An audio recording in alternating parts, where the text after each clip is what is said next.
ये कहानी दो बच्चों के ऊपर आधारित है जो साउथ पैसिफिक के घने जंगल में फंस जाते हैं। बड़े होने के बाद वो दोनों एक दूसरे के प्रति अट्रैक्ट होने लगते हैं, लेकिन उन्हें इस अट्रैक्शन के बारे में कुछ भी नहीं पता था और वो दोनों एक दूसरे के काफी करीब आ जाते हैं। उसके बाद वो दोनों एक दूसरे के साथ क्या करते हैं वो हम आज की इस एक्सप्लेनेशन में देखने वाले हैं। आज मैं जिस मूवी को एक्सप्लेन करने वाला हूँ इस मूवी का नाम है द ब्लू लगून और ये मूवी 1980 में रिलीज हुई थी। मूवी के स्टार्टिंग सीन में हम एक छोटी सी फैमिली को देखते हैं जो अपने होम टाउन से यूरोप जा रहे थे, जहां हम दो बच्चे 9 साल का रिचर्ड और 7 साल की एमिलिन को देखते हैं। ये दोनों कजन ब्रदर एंड सिस्टर थे और पैडी नाम का आदमी वहां कुकिंग करता था। दैट मीन्स कि वो उस बोट पे खाना बनाने का काम करता था। तभी हम देख पाते हैं कि एमिलिन और रिचर्ड टूथपिक्स देख रहे थे जो पैडी ने छुपा रखा था। पैडी ये देखकर उन पे बहुत तेज चिल्लाता है और तभी वहाँ अचानक से आग लग जाती है और वहाँ भगदड़ मच जाती है। पैडी उन दोनों बच्चों को लेके एक छोटी सी बोट में बैठ जाता है। वहाँ के दूसरे लोग भी बच गए थे और वो लोग दूसरी बोट में बैठ गए थे, लेकिन शिप जलने की वजह से वहाँ चारों तरफ धुआं फैल चुका था और वो सब लोग एक दूसरे से अलग हो जाते हैं। वो लोग अब बीच समुद्र में बिल्कुल अकेले पड़ चुके थे और उन्हें अब उसी बोट पे रात बितानी थी।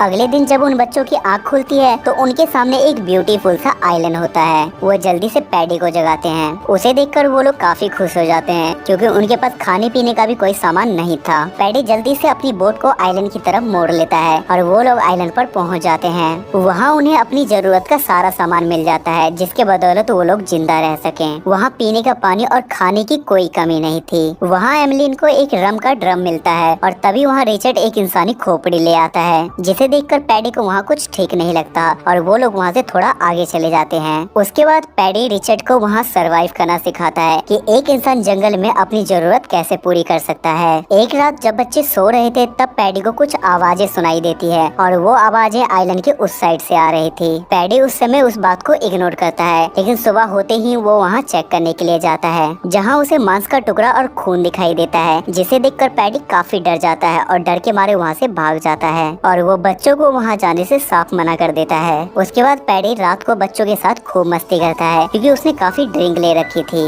अगले दिन पैडी फिर से रम की कैन लेने के लिए दूसरे आइलैंड पर जाता है। जब बच्चों की आँख खुलती है तो वो पैडी को ढूंढने लगते हैं और उन्हें पैडी आइलैंड के उस पार दिखाई देता है और वो पैडी के पास जाते हैं, जहाँ जाते ही बच्चों को पता चलता है कि पैडी मर चुका है, जिसे देखकर बच्चे काफी घबरा जाते हैं क्योंकि उस घने जंगल में उन दोनों के अलावा वहाँ कोई नहीं था। इसके बाद वो दोनों उस आइलैंड को छोड़ के पास के दूसरे आइलैंड पे चले आते हैं, जहाँ रिचर्ड पैडी के बताए हुए सारे तरीकों को अपने यूज में लेता है। अब काफी समय हो चुका था और एमिलिन और रिचर्ड भी काफी बड़े हो चुके थे, जिसके कारण उन दोनों में फिजिकल चेंजेस और एक दूसरे में अट्रैक्शन भी बढ़ रही थी। लेकिन वो दोनों एक दूसरे के लिए अट्रैक्ट क्यों हो रहे थे इसके बारे में उन दोनों को कुछ नहीं पता था। नेक्स्ट मॉर्निंग एमिलिन नहाने जाती है और वो पानी में ब्लडिंग देखती है, जिसके कारण वो जोर से रिचर्ड को आवाज लगाती है, लेकिन बाद में सी रियलाइज कि वो ब्लड उसकी बॉडी से ही निकल रहा है, इसलिए वो रिचर्ड को वहाँ से जाने के लिए बोलती है। दरअसल वो एमिलिन का पहला पीरियड था। उसके बाद रिचर्ड उससे पूछता है कि वो ब्लड कहाँ से आ रहा था, जिस पर एमिलिन बोलती है कि मुझे इसके बारे में कुछ नहीं पता, जिसके कारण रिचर्ड को लगता है कि एमिलिन अब उससे बातें छुपाने लगी है, इसलिए वो उससे गुस्सा होकर वहाँ से चला जाता है। इधर एमिलिन की फीलिंग भी रिचर्ड के लिए बढ़ती जा रही थी, लेकिन वो इस फीलिंग को किसी भी शब्द के माध्यम से बता नहीं पा रही थी। रिचर्ड की अब एक आदत बन चुकी थी। एमिलिन जब भी नहाने जाती थी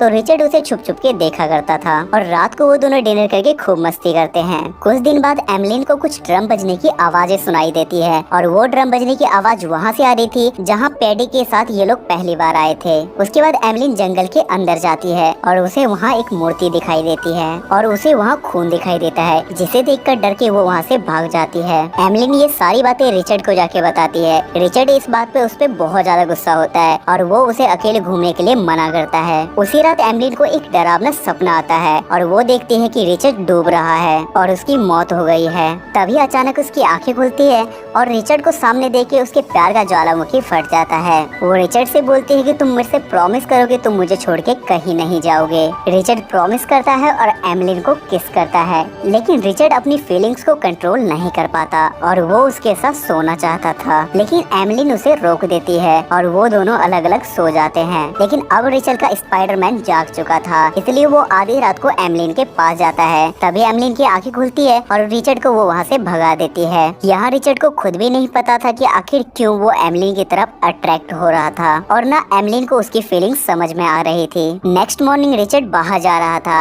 एमलिन उससे पूछती है कि तुम कहाँ जा रहे हो, जिस पर रिचर्ड कोई जवाब नहीं देता और भला दे भी क्यों। लेकिन एमलिन भी रिचर्ड के पीछे जाती है। नदी के किनारे रिचर्ड कुछ हिला रहा था और एमलिन उससे पूछती है कि तुम क्या कर रहे हो, जिस पर वो एमलिन पे काफी गुस्सा होता है और वहाँ से जाने के लिए बोलता है और वो बेचारी अपना मुंह बना के वहाँ से चली जाती है। एक दिन रिचर्ड नदी में एक शिप को देखता है, जिसे देख के वो घर पे भागते हुए आता है क्योंकि उन्होंने संकेत देने के लिए लकड़ियों का ढेर इकट्ठा कर रखा था। जैसे उन्हें कोई इंसान दिखे तो वो लकड़ियों को ढेर कर जला के उन्हें संकेत दे सकते थे। उस शिप को एमलिन ने भी देखा था, लेकिन वो लकड़ियाँ नहीं जलाती, जिसपे रिचर्ड उस पे गुस्सा हो जाता है और वो उससे पूछता है कि तुमने ऐसा क्यों नहीं किया, जिसपे एमलिन कोई जवाब नहीं देती। दरअसल एमलिन अब उस पर्यावरण में घुल मिल गई थी और उसे अब ये जगह छोड़ने का मन नहीं कर रहा था, इसलिए उसने ऐसा किया। पर शायद रिचर्ड को वहाँ नहीं रहना था, इसलिए वो अपनी एक छोटी सी नाव बनाता है और वहाँ से अकेले ही जाने लगता है। एमलिन भी काफी उदास हो जाती है क्योंकि रिचर्ड के बिना उसका उस जंगल में कोई नहीं था। तभी रिचर्ड की नाव नदी में थोड़ी ही दूर जाने के बाद टूट के बिखर जाती है और वो डूबने लगती है, जिसे देखकर एमलिन काफी खुश होती है और हंसने लगती है और वापस आने पे वो रिचर्ड का मजाक बनाने लगती है। वो रिचर्ड से बोलती है कि मुझे पता है कि तुम उस दिन नदी के किनारे अकेले में क्या कर रहे थे, जिस पर रिचर्ड बोलता है कि ये गलत बात है, तुम छुप छुप के मुझे देखती हो,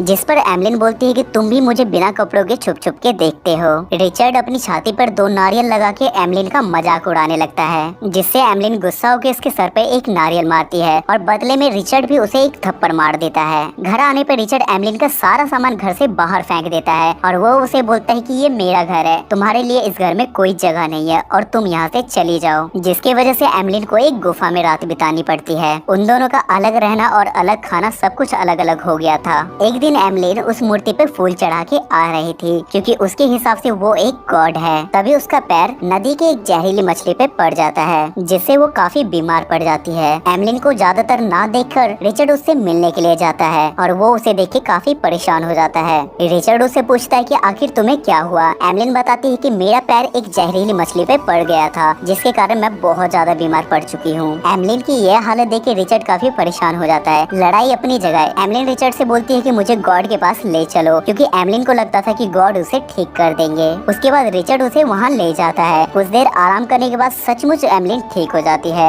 ये देखकर दोनों काफी खुश होते हैं और पहले की तरह दोनों टाइम स्पेंड करने लगते हैं। जिस तरह एमलिन रिचर्ड को खोना नहीं चाहती थी, ठीक उसी तरह रिचर्ड भी अब एमलिन को खोना नहीं चाहता था। एक दिन दोनों साथ में फ्रूट्स खा रहे थे और बातें ही बातों में वो दोनों एक दूसरे को किस करते हैं। रिचर्ड अपनी फीलिंग को कंट्रोल नहीं कर पाता, लेकिन इस बार एमलिन भी उसे मना नहीं करती और वो दोनों पहली बार शारीरिक संबंध बनाते हैं और इसके बाद वो दोनों अक्सर रोमांस करने लगे थे। एक दिन एमलिन काफी अपसेट थी, जिससे रिचर्ड पूछता है कि तुम्हें क्या हुआ, लेकिन एमलिन उससे कुछ नहीं बताती। रिचर्ड बोलता है कि शायद तुम मुझसे अब प्यार नहीं करती, भरोसा नहीं करती और तुम मेरे से बातें छुपाने लगी हो। एमलिन बोलती है कि ऐसा कुछ नहीं है, दरअसल मुझे लगता है कि मेरे पेट में कुछ है। रिचर्ड एमलिन के पेट पर हाथ रखता है और उसे भी कुछ हलचल महसूस होती है। रिचर्ड को भी इन चीजों के बारे में बिल्कुल नहीं पता था। धीरे धीरे एमलिन का पेट और भी ज्यादा बड़ा हो गया था। एक दिन रिचर्ड को फिर से कुछ आवाजें सुनाई देती है और वो उसके पीछे जाता है, जहाँ उसे पता चलता है कि इस आइलैंड पर कुछ और भी इंसानी जीव हैं, लेकिन थोड़े अलग। वो लोग एक आदिवासी थे और वो लोग अपने ही आदमी की बलि चढ़ा देते हैं।